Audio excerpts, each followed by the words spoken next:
আসসালামু আলাইকুম। পুরো মধ্যপ্রাচ্য জুড়ে বাড়ছে তৃতীয় বিশ্বযুদ্ধের দামামা। লেবাননের ভূখণ্ড থেকে ইসরায়েলের ভূখণ্ডে ব্যাপক হামলা করছে হিজবুল্লাহ। এবার হিজবুল্লাহর সাথে যোগ দিতে বদ্ধপরিকর হামাস, হুতি ও ইরান। যে কোনো সময় ইসরায়েলি ভূখণ্ডে আবারও হামলা করবে ইরান। এদিকে উত্তেজনা কমিয়ে ইরানের সাথে বন্ধুত্বর হাত সৌদি আরবের। এবার মুসলিম বিশ্বকে বাঁচাতে একাঠা সৌদি ও ইরান। আর এরই মধ্যে আমাদের হাতে এসে পৌঁছেছে গুরুত্বপূর্ণ আন্তর্জাতিক সংবাদ। শুরুতে জানিয়ে দিব শিরোনাম, পরে থাকছে বিস্তারিত।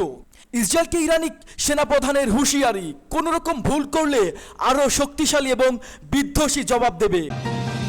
এবং অপারেশনাল আল আকসা স্টর্মের বার্ষিকীও ইসরায়েলি সামরিক স্থাপনা ব্যাপকভাবে রকেট হামলা করল ফিলিস্তিনি যোদ্ধারা। অন্যদিকে যুদ্ধের আগুন ছড়িয়ে দিতে ইউরোপীয় ইউনিয়নের নেতারা কেন এত উদ্গ্রীব, আরও জানিয়ে দিব লেবাননে একের পর এক হামলায় দিশেহারা ইসরায়েল।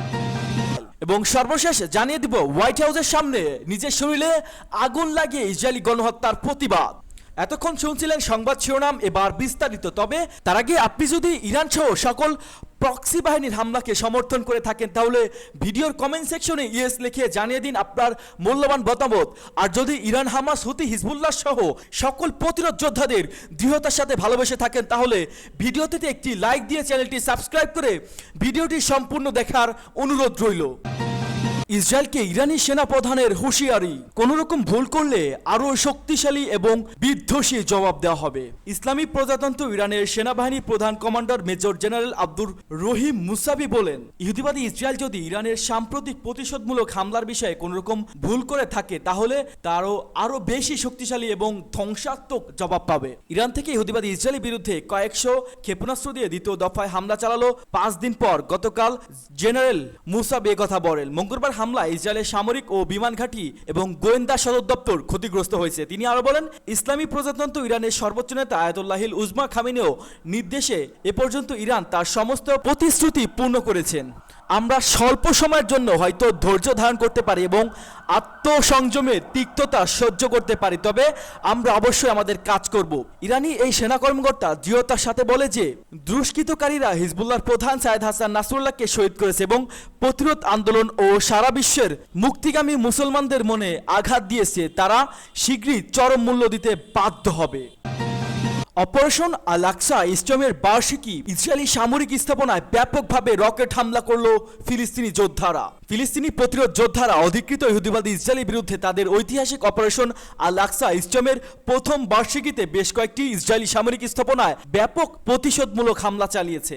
গাজা উপত্যকায় ভিত্তিক প্রতিরোধ আন্দোলন হামাসের সামরিক শাখা আল কাসাম ব্রিগেডিয়ান যোদ্ধারা আজ 114 মিলিমিটার রাজুম রকেট দিয়ে স্থাপনাগুলোতে আঘাত হানে। তারা উত্তর পশ্চিম নেগেভ মরুভূমিতে সুফার কাছে সামরিক ঘাঁটি, গাজার রাফা ক্রসিংয়ের শত্রু সমাবেশে উপকূলীয় হলিট অবৈধ বসতি আশেপাশে এবং কারেম শালম সামরিক স্থাপনা হামলা করছে। এই প্রতিশোধমূলক হামলা শুরুর আগে কাসাম ব্রিগেডিয়াম আল আকসা স্টর্মকে স্বাগত জানিয়ে একটি বিবৃতি প্রকাশ করে গত বছরের এই দিনে হামাসের পাশাপাশি ইসলামী জিহাদ আন্দোলনের সামরিক শাখা আল কুদুস ব্রিগেডিয়ান যোদ্ধারাও এই অভিযানে অংশ নেয়। ফিলিস্তিনি জনগণের বিরুদ্ধে দখলদার সেনাদের তীব্র আগ্রাসনের প্রতিক্রিয়া হিসেবে হামাস ও জিহাদ আন্দোলন এই অভিযান চালায়। সে সময় ইসরায়েলি সামরিক ঘাঁটি এবং গাজার আশপাশে অবৈধ বসতিগুলো নিয়ন্ত্রণ নিয়ে নেয় ফিলিস্তিনি যোদ্ধারা। এর পাশাপাশি 240 জনেরও বেশি ইসরায়েলিকে বন্দী করে তারা। এই ঘটনায় মধ্য দিয়ে ইসরায়েলের সামরিক কর্তৃত্ব প্রতিষ্ঠায় আকাঙ্ক্ষা মারাত্মকভাবে বাধাগ্রস্ত হয়েছে। যুদ্ধের আগুন ছড়িয়ে দিতে ইউরোপীয় ইউনিয়নের নেতারা কেন এত উদ্গ্রীব? পাস্টোরে আল জাজিরা নিউজ চ্যানেল এক প্রতিবেদনে প্রশ্ন তুলেছেন, বর্তমান স্পর্শকাতর সময়ে ইউরোপীয় ইউনিয়নের নেতারা কেন যুদ্ধের আগুন জ্বালাতে চায়। আল জাজিরার সাম্প্রতিক বিশ্লেষকরা বলা হয়েছে, ইউরোপীয় মহাদেশে চলমান নানাবিধ সংকটের কারণে ইউরোপীয় ইউনিয়নের নেতারা পশ্চিম এশিয়া যুদ্ধের আগুন ছড়িয়ে দেওয়ার চেষ্টা করছে। পাস্টোরের মতে আল জাজিরা আরও বলছে, ইউরোপীয় ইউনিয়নের সংকটে রয়েছে এবং এই কারণে এই ইউনিয়নের নেতারা যুদ্ধের মাধ্যমে তাদের সংকট নিপত্তি করতে চান। আল জাজিরার এই বিশ্লেষক আরেকটি অংশে বলা হয়েছে, ইউরোপীয় নেতারা তাদের অঞ্চলের জন্য যুদ্ধ, অর্থনৈতিক এবং সামরিককরণের স্লোগান প্রচার করে, কারণ তারা বিশ্বাস করে যে সামরিক শক্তি বৃদ্ধি ইউরোপের দুর্বল অর্থনীতিকে শক্তিশালী করতে পারবে। এই বিশ্লেষণ ইউরোপীয় ইউনিয়নের নেতাদের উগ্রনীতির সমালোচনা করে বলা হয়েছে, তাদের এই আচরণ ইউরোপীয় সংকট নিরসনের পথে বড় বাধা। বিশ্লেষক মনে করেন, যুদ্ধের আগুন জ্বালানো এবং অস্ত্র সরবরাহ করার সম্পত্তি প্রস্তাবিত সম্পর্কিত সমস্ত প্রচেষ্টা ইউরোপীয় জনগণের দৃষ্টিকে ভিন্ন খাতে প্রভাবিত করার চেষ্টা। লেবাননে একের পর এক হামলা, দিশেহারা ইসরায়েল। লেবাননে স্থল অভিযান শুরুর পর থেকে চাপে পড়েছে ইসরায়েল। ফাঁদে পড়ে বেঘরের প্রাণ হারাচ্ছে দেশটির সেনারা।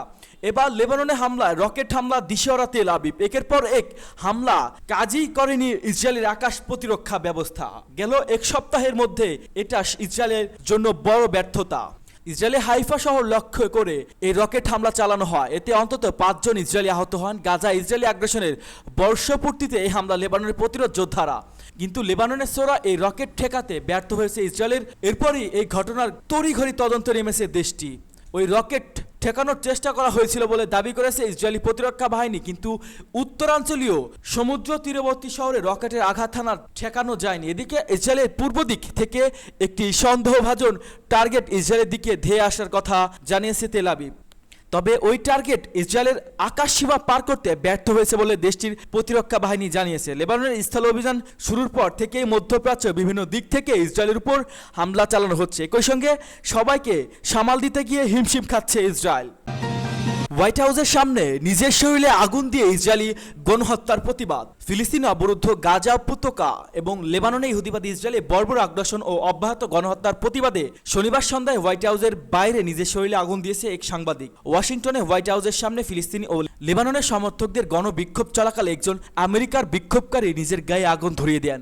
পার্সটুডের মতে এই বিক্ষোভকারী নিজেকে আগুন দেওয়ার সময় ফিলিস্তিনি স্বাধীনতার জন্য চিৎকার করেছিলেন। পরে তার পরিচয় মিলছে, তিনি মার্কিন গণমাধ্যমে কাজ করা ফটো সাংবাদিক স্যামুয়েল মেনা জুনিয়র। নিজের শরীরে আগুন ধরিয়ে দেওয়ার ভিডিও ফুটেজ এরই মধ্যে ছড়িয়ে পড়েছে, তবে কোনো মিডিয়াতে তিনি কর্মরত ছিলেন তা পরিষ্কার নয়। মেনা জুনিয়রকে হোয়াইট হাউসের বাইরের রাস্তার মাঝখানে তার বাম হাতে আগুন পুড়িয়ে দেওয়ার ব্যাপারে ব্যথার চিৎকার করতে দেখা যায়। এই সময় পুলিশ ও পথচারীরা সাহায্যের জন্য ছুটে যায়। ভিডিওতে দেখা যায় মেনা তার বাম হাতে ধরে রেখেছে, তবে সাহায্য ছুটে আসা লোকজন তার শরীরে পানি ঢেলে দেন, তবে ততক্ষণে তার হাতে মারাত্মকভাবে পুড়ে যায়। খবরে বলা হয়েছে নিজের দেহে আগুন লাগানোর ফলে মেনার জীবন ঝুঁকির মুখে পড়েছে।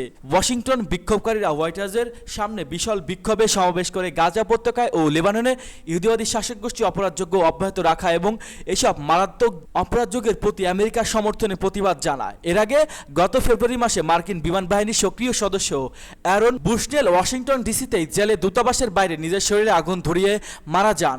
দুজনই গাজায় ইসরায়েলে অব্যাহত বর্বরতা ও গণহত্যার প্রতিবাদে গিয়ে আগুন দেন। গত বছরের 7 অক্টোবর থেকে আমেরিকা পশ্চিমা দেশগুলো পূর্ণ সমর্থনে ইসরায়েলি শাসক গোষ্ঠী ফিলিস্তিনির অরক্ষিত এবং নিপীড়িত জনগণের বিরুদ্ধে গাজা উপত্যকা নির্বিচারে গণহত্যা শুরু করেছে। গাজায় স্বাস্থ্য বিভাগের পক্ষ থেকে প্রকাশিত সর্বশেষ পরিসংখ্যান থেকে জানা যায় ইসরায়েলি গণহত্যার শিকার হয়ে এ পর্যন্ত প্রায় 41,000 বেশি ফিলিস্তিনি শহীদ এবং 96,000-এর বেশি মানুষ আহত হয়েছেন। হতাহতের উল্লেখযোগ্য অংশই হচ্ছে নারী ও শিশু।